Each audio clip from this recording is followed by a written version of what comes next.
लखनऊ से बड़ी खबर मिल रही है। एडिशनल एसपी श्वेता श्रीवास्तव के बेटे की सड़क हादसे में मौत हो गई है। 10 साल के बेटे नामिश की सड़क हादसे में मौत हो गई है। G20 रोड पर स्केटिंग की प्रैक्टिस करते समय हादसा हो गया। प्रैक्टिस कर रहे बच्चे को पीछे से अज्ञात वाहन ने टक्कर मार दी।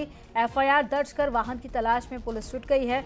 सुबह 5:30 बजे गोमती नगर विस्तार इलाके में टक्कर हुई, जिसके बाद ये जो तस्वीर में आप बच्चा देख रहे हैं, इस बच्चे की मौत हो गई है। ज्यादा जानकारी के साथ में ऋषभमणि त्रिपाठी जुड़ गए हैं। ऋषभमणि, 10 साल के बच्चे की वो तस्वीर हम देख पा रहे हैं जिसकी मौत हो गई है, पर फिलहाल कैसे हुआ ये हादसा? देखिए, यूपी पुलिस मुख्यालय में एडिशनल एसपी श्वेता श्रीवास्तव तैनात है। गाजीपुर इलाके में रहती हैं। सुबह अपने बेटे को प्रैक्टिस करवाने के लिए जनेश्वर मिश्रा पार्क ले गई थी।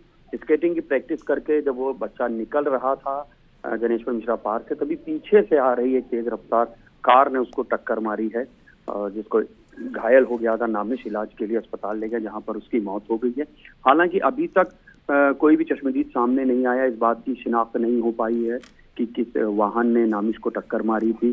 और उनके श्वेता के घर भी तमाम वरिष्ठ अधिकारी पहुंचे हैं। डीजी लॉ एंड ऑर्डर से लेकर के पुलिस कमिश्नर और तमाम एडीजी श्वेता श्रीवास्तव के घर पहुंचे हैं शोक प्रकट करने। तो वहीं एफआईआर दर्ज कर ली है राजधानी लखनऊ पुलिस ने अज्ञात वाहन के खिलाफ। सीसीटीवी फुटेज की मदद से उस वाहन को ठीक है ऋषभमणि, आप नजर बनाए रखिएगा। जानकारी साझा करने के लिए बहुत शुक्रिया आपका।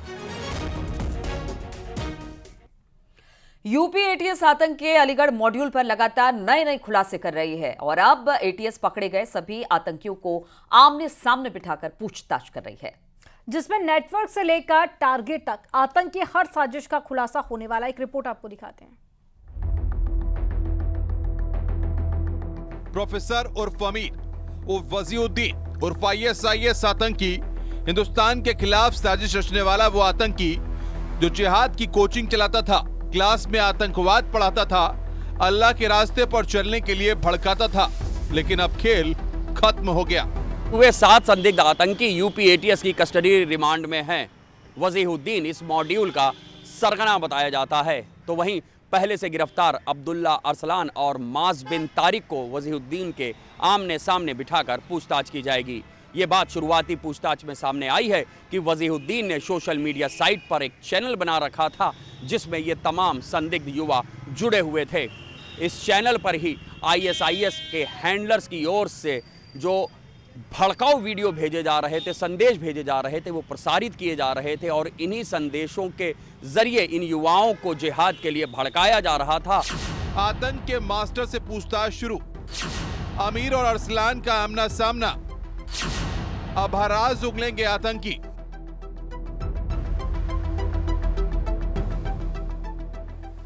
यूपी एटीएस आतंकियों के खिलाफ ताबड़तोड़ एक्शन के बाद अब पूछताछ में जुटी हुई है। कोशिश आतंकी मंसूबों को उजागर कर नाकाम करना, और इसी कड़ी में अब 3 आतंकियों का आमना सामना हो रहा है। एटीएस मुख्य आतंकी वजीहुद्दीन को अब्दुल्ला अरसलान और माज बिन तारिक के सामने बिठाकर पूछताछ कर रही है। दरअसल आमने सामने पूछताछ का मकसद आतंकी किसी भी झूठ को सच बनाकर न परोस पाएं और न ही कोई अहम साजिश या मकसद को छुपा पाएं। हाल इस लैपटॉप को बरामद करवा रही है एटीएस, जो वजीहुद्दीन का है, जिसके लिए वजीहुद्दीन को अलीगढ़ लेकर जाया जाएगा। बताया जा रहा है कि इसी लैपटॉप में इस पूरे मॉड्यूल से जुड़ी हुई तमाम जानकारियां हैं। शुरुआती पूछताछ में करीब 1 दर्जन युवाओं का नाम सामने आया है जो इस कथित अलीगढ़ मॉड्यूल से जुड़े हुए हैं।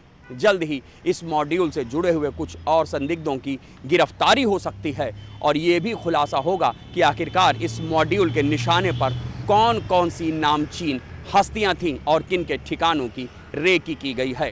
एटीएस वजीहुद्दीन और दूसरे आतंकियों से कई तरह की जानकारियां उगलवा रही है, जैसे कि पहली बार वजीहुद्दीन से माज बिन तारिक और अरसलान कब और कहां मिले थे, वजीहुद्दीन दूसरे आतंकियों को कैसे संदेश देता था, वजीहुद्दीन ने दूसरे आतंकियों के साथ किस तरह का मिशन सौंपा था। इन तमाम सवालों के जवाब से साफ हो जाएगा कि इन आतंकियों का मकसद और नेटवर्क कितना बड़ा था। आतंक के इस कथित अलीगढ़ मॉड्यूल का सरगना वजीहुद्दीन बताया जाता है, जो अलीगढ़ मुस्लिम यूनिवर्सिटी से PhD कर चुका था, फेलोशिप भी मिल रही थी और अलीगढ़ में एक कोचिंग भी चला रहा था। जैसे ही रिजवान और शहनवाज की गिरफ्तारी हुई, इसके बाद से ही वजीहुद्दीन दुर्ग छत्तीसगढ़ अपने पैतृक आवास पर चला गया था, लेकिन यूपी एटीएस ने वजीहुद्दीन को वहां से धर दबोचा। शुरुआती पूछताछ में ही सामने आ गया कि अपनी कोचिंग के छात्रों को और अपने इस मॉड्यूल से जुड़े तमाम नौजवानों को जिहाद के लिए भड़का रहा था वजीहुद्दीन, और उसको ISIS के हैंडलर्स की ओर से लगातार संदेश मिल रहे थे। ATS की कस्टडी रिमांड के दौरान कथित अलीगढ़ मॉड्यूल से जुड़े IS के संदिग्धों से ATS की पूछताछ जारी है। इस जांच में स्वामी यति नरसिम्हानंद के कत्ल की साजिश रचने की भी बात की जांच की जा रही है। ATS ये भी पता लगाने की कोशिश कर रही है कि आतंकियों को पिस्तौल और कारतूस किसने दिया था। क्या हथियार सप्लाई के लिए इनका कोई दूसरा नेटवर्क एक्टिव है? इस मॉड्यूल ने किन किन लोगों को निशाने पर ले रखा था? आतंकियों ने किन जगहों की अब तक रेकी की है? ऐसे तमाम सवालों के जवाब ATS की रिमांड के दौरान आतंकियों से पूछे जा रहे हैं। इसी पूछताछ में यह भी खुलासा हुआ है कि आतंकी एक सोशल मीडिया चैनल से जुड़े थे। वजीहुद्दीन इसी चैनल पर ISIS हैंडलर्स के संदेश देता था, लेकिन दिल्ली में आतंकियों की गिरफ्तारी के बाद वजीहुद्दीन ने इस चैनल को डिलीट कर दिया था। अब ATS इस चैनल से जुड़े हर संदिग्ध को चिन्हित कर उन पर भी कार्रवाई की तैयारी कर रही है। Bureau report, news 18। आप देख रहे हैं न्यूज़ 18 उत्तर प्रदेश उत्तराखंड।